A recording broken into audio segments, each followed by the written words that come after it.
యూదుల పవిత్ర పుణ్యక్షేత్రం temple mount దాన్ని ఆక్రమించుకుని ఆ తర్వాత కాలంలో కట్టబడినటువంటిది అల్ అక్సా మసీద్. అక్కడికి వెళ్తాం. ఈ కథ అంతా చాలా రోజుల నుంచి మనం మాట్లాడుకుంటుంది కాబట్టి కొత్తగా చెప్పుకోనక్కర్లేదు. ఇప్పుడు అక్కడ ఉన్నటువంటి ఒక పాస్టర్ గారు వాస్తవంగా వాళ్ళ రోజున ఇజ్రాయెల్లో యూదుల మతాచారాల ప్రకారం నడుస్తున్నటువంటిది 40-50% మంది, మిగతా అంతా క్రైస్తవం వైపుకి వెళ్ళిపోయారు. అందుకే అమెరికా, యూరప్ దేశాలు ఎందుకు ఇజ్రాయెల్కి అండగా ఉంటున్నాయంటే అది వాస్తవంగా మెజారిటీ క్రైస్తవ దేశంగా మారింది. యూదులు కూడా క్రైస్తవులుగా మారిపోయారు.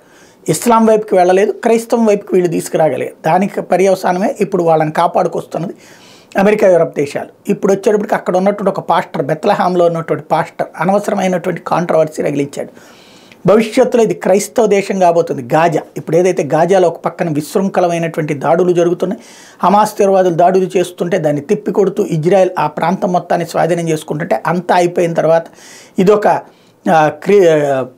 క్రైస్తవ మతాన్ని అంగీకరించేటువంటి వాళ్ళతో ఈ నగరం కాబోతోంది అంటూ చేసినటువంటి ప్రకటన ఇక్కడ రగిలే మంటల్లోకి ఆజ్యం పోసినట్టయింది. తద్వారా అక్కడ ఉన్నటువంటి ముస్లింలు రెచ్చగొట్టినట్టయింది. అంటే మతరాజ్యాన్ని స్థాపించడానికి ప్రయత్నిస్తున్నారన్నటువంటి రూట్లోకి తీసుకెళ్లారు. బట్ ఈ టైంలో ఇట్లాంటి మాటలు మాట్లాడే క్రిస్మస్ సందర్భంగా అనుకుని ఆయన చెప్పుండొచ్చు, కానీ ఇట్లాంటివే రాజేసేవి.